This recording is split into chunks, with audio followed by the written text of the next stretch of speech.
نحمده ونصلي على رسوله الكريم اما بعد فاعوذ بالله من الشيطان الرجيم بسم الله الرحمن الرحيم لقد كان لكم في رسول الله أسوة حسنة وقال الله تعالى في مقام آخر قل إن كنتم تحبون الله فاتبعوني يحببكم الله صدق الله العظيم وبلغنا رسوله النبي الكريم ونحن على ذلك لمن الشاهدين والشاكرين والحمد لله رب العالمين اللهم صل على سيدنا محمد وعلى آل سيدنا محمد وبارك وسلم۔ اللہ رب العزت نے ہمیں جو بے شمار نعمتیں عطا فرمائی ہیں، ان نعمتوں میں سے ایک بے مثل اور بے مثال نعمت وہ حضور صلی اللہ علیہ وسلم کی ذات بابرکات ہے۔ اللہ رب العزت نے ہم پر جتنی بھی نعمتیں کی ہیں،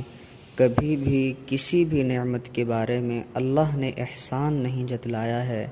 لیکن حضور صلی اللہ علیہ وسلم کی ذات بابرکات والی نعمت ایسی ہے کہ اللہ رب العزت نے قرآن کے اندر اس نعمت کا احسان جتلایا ہے، اور اللہ رب العزت نے فرمایا ہے لَقَدْ مَنَّ اللَّهُ عَلَى الْمُؤْمِنِينَ إِذْ بَعَثَ فِيهِمْ رَسُولًا مِّنْ أَنفُسِهِمْ کہ بے شک اللہ رب العزت نے مؤمنین پر یہ احسان کیا ہے کہ ایک رسول کو انہی میں سے ان کے اندر بھیجا ہے۔ تو حضور صلی اللہ علیہ وسلم کے بارے میں اللہ رب العزت نے بھی احسان جتلایا ہے، تو حضور صلی اللہ علیہ وسلم کی ذات بابرکات یہ ہمارے لیے ایک بے مثال نعمت ہے۔ حضور صلی اللہ علیہ وسلم کی زندگی کا ایک ایک عمل وہ ہمارے لیے رہبر اور رہنما ہے۔ حضور صلی اللہ علیہ وسلم نے جو کام جس طریقے سے کیا ہے، حضور صلی اللہ علیہ وسلم کی وہ مبارک سنت ہمارے لیے قابل عمل ہے۔ اور اللہ رب العزت نے قرآن پاک کے اندر فرمایا ہے لَقَدْ كَانَ لَكُمْ فِي رَسُولِ اللَّهِ أُسْوَةٌ حَسَنَةٌ کہ بے شک تمہارے لیے رسول اللہ صلی اللہ علیہ وسلم میں بہترین نمونہ ہے۔ آپ صلی اللہ علیہ وسلم وہ ہماری زندگی کے امام ہیں۔ جس طرح ایک نمازی کی نماز تب قبول ہوتی ہے کہ جب وہ ہر عمل میں اپنے امام کی پیروی کرے، تو بالکل اسی طرح حضور صلی اللہ علیہ وسلم ہماری ساری زندگی کے امام ہیں۔ تو ہمیں اپنے ہر عمل کو حضور صلی اللہ علیہ وسلم کے عمل کے مطابق کرنا چاہیے۔ جو کام حضور صلی اللہ علیہ وسلم نے جس طریقے سے کیا ہے، ہمیں چاہیے کہ ہم بھی انہی طریقوں کو اپنانے والے بن جائیں۔ حضور صلی اللہ علیہ وسلم کی سنتیں یہ اتنی مبارک ہیں اور اتنا بہترین عمل ہے کہ آج سائنس کی دنیا یہ بڑی ریسرچ کے بعد یہ بات کہتی ہے کہ جی ریسرچ کے ساتھ ثابت ہوا ہے کہ یہ عمل ایسے ٹھیک ہے، جبکہ وہی عمل ہمیں آج سے 1450 سال پہلے حضور صلی اللہ علیہ وسلم نے بتلا دیا ہے۔ اور یہ بات یاد رکھیں کہ جو کام حضور صلی اللہ علیہ وسلم نے جس طریقے کے ساتھ کیا ہے، دنیا کے اندر اس سے بہتر طریقہ اس کام کا ہو ہی نہیں سکتا ہے۔ آج سائنس یہ بات ثابت کر رہی ہے۔ ڈاکٹروں نے آج تحقیق کرنے کے بعد یہ بات بتائی کہ ہم نے لوگوں کو بائیں کروٹ پر بھی سلا کر دیکھا، سیدھے لٹا کر بھی دیکھا، اور الٹا سلا کر بھی ان کو دیکھا، لیکن پھر ہمیں تجربے سے یہ بات ثابت ہوئی ہے کہ سونے کے لیے سب سے بہترین طریقہ دائیں کروٹ کے اوپر لیٹنا ہے، اور یہی بات ہمیں حضور صلی اللہ علیہ وسلم نے 1450 سال پہلے بتا دی تھی۔ اس لیے ہمیں چاہیے کہ ہم حضور صلی اللہ علیہ وسلم کی سنتوں کی پیروی کرنے والے بن جائیں، ایک ایک سنت کے اوپر عمل کرنے والے بن جائیں، حضور صلی اللہ علیہ وسلم کی سنتوں سے محبت کرنے والے بن جائیں۔ جو بندہ حضور صلی اللہ علیہ وسلم کی پیروی کرے گا، اس کا فائدہ یہ ہوگا کہ اللہ رب العزت اس بندے کو اپنا محبوب بنا لیں گے۔ اللہ رب العزت نے قرآن پاک کے اندر فرمایا ہے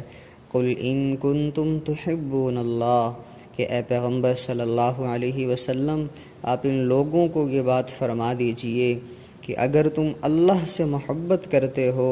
تو فرمایا فَاتَّبِعُونِي، تو تم میری پیروی کرو۔ اس کا فائدہ یہ ہوگا یحببکم اللہ، کہ اللہ تم سے محبت کرے گا۔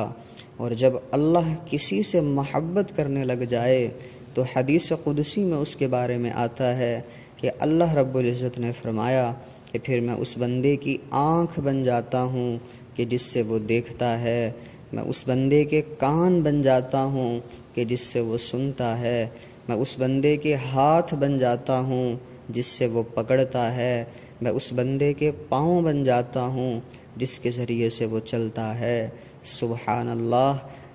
حضور صلی اللہ علیہ وسلم کی پیروی سے بندے کو اللہ رب العزت کی محبت نصیب ہو جاتی ہے،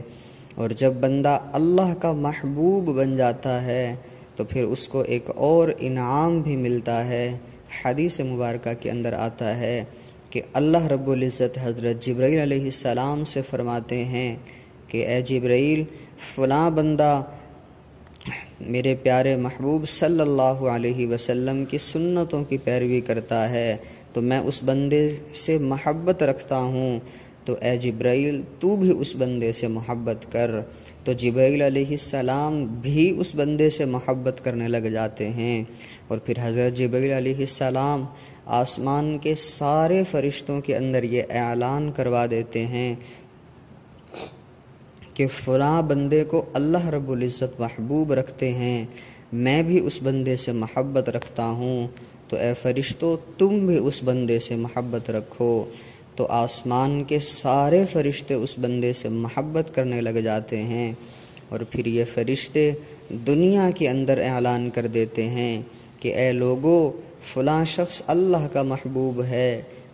جبرائیل کا محبوب ہے، آسمان کے سارے فرشتوں کا محبوب ہے، تو لوگو تم بھی اس بندے سے محبت کرو۔ تو چنانچہ اس بندے کی محبت اللہ رب العزت دنیا والوں کے دلوں کے اندر بھی ڈال دیتے ہیں، وہ دنیا کے اندر سب کا محبوب بن جاتا ہے، لوگ اس بندے سے محبت کرنے لگ جاتے ہیں۔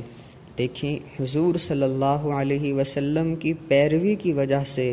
بندے کو کتنا بڑا انعام ملا ہے۔ اور ایک حدیث مبارکہ کے اندر آتا ہے حضور صلی اللہ علیہ وسلم نے ارشاد فرمایا من احب سنتی فقد احبنی، کہ جس بندے نے میری سنتوں سے محبت کی تو اس بندے نے گویا مجھ سے محبت کی۔ ومن احبنی کان معی فی الجنہ، اور جس بندے نے مجھ سے محبت کی ہے وہ جنت میں میرے ساتھ ہوگا۔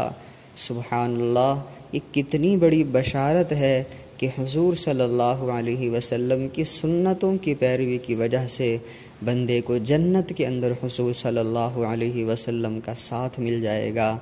اسی لیے صحابہ کرام رضوان اللہ علیہم اجمعین حضور صلی اللہ علیہ وسلم کی سنتوں پر عمل کرنے میں بہت آگے تھے، اور ہمارے لیے نمونہ اور مثال ہیں کہ وہ حضور صلی اللہ علیہ وسلم کی ایک ایک سنت سے محبت کرنے والے تھے،